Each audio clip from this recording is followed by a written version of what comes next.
অশিক্ষা কুশিক্ষা যে আমাদের কতখানি গ্রাস করেছে তা জানতে এখন ফেসবুকে একটু টু দিলেই চলে। প্রোফাইলে অনেক ডিগ্রির কথা বলা আছে। এমন মানুষও আছে যারা একটা বানান একটা বাক্য ঠিকভাবে লিখতে পারে না, গুজবে বিশ্বাস করে। ক্রিকেটার থেকে শুরু করে বিভিন্ন জগতের পরিচিত জনেরা এদের সাইবার হামলা থেকে রেহাই পায় না। গুজবে কান দিয়ে সেটা নিয়ে নাচানাচি করতেও এদের জুড়ি মেলা ভার। এই ছবিগুলোই ছড়ানো হয়েছে ফেসবুকে।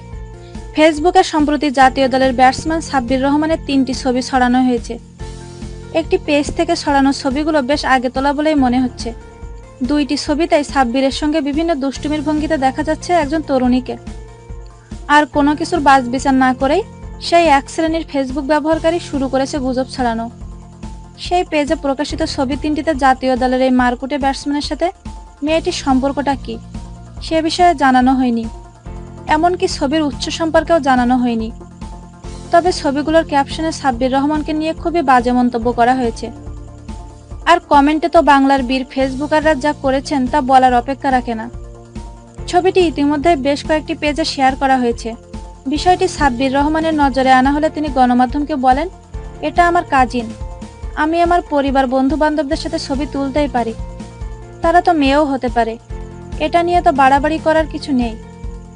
এর আগে জাতীয় দলের অধিনায়ক মুশফিকুর রহিম ও তার স্ত্রী, বিশ্বসেরা অলরাউন্ডার সাকিব আল হাসান এবং তার স্ত্রী দ্য ফিনিশার খ্যাত নাসির হোসেন এবং তার বোনের সঙ্গে ছবি পোস্ট করে হেনস্থার শিকার হয়েছিলেন। অধিনায়ক মাশরাফি তো এর প্রতিবাদে কিছুদিনের জন্য তার ফেসবুক পেজ বন্ধ রেখেছিলেন।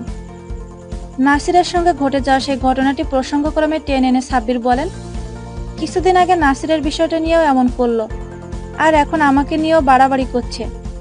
এখন আমাকে নিয়েও যদি বাড়াবাড়ি করে তাহলে তো কিছু বলার থাকে না। আমাদের এই ভিডিওটি যদি আপনাদের ভালো লেগে থাকে তাহলে প্লিজ সাবস্ক্রাইব করুন, লাইক, কমেন্ট এবং শেয়ার করতে ভুলবেন না।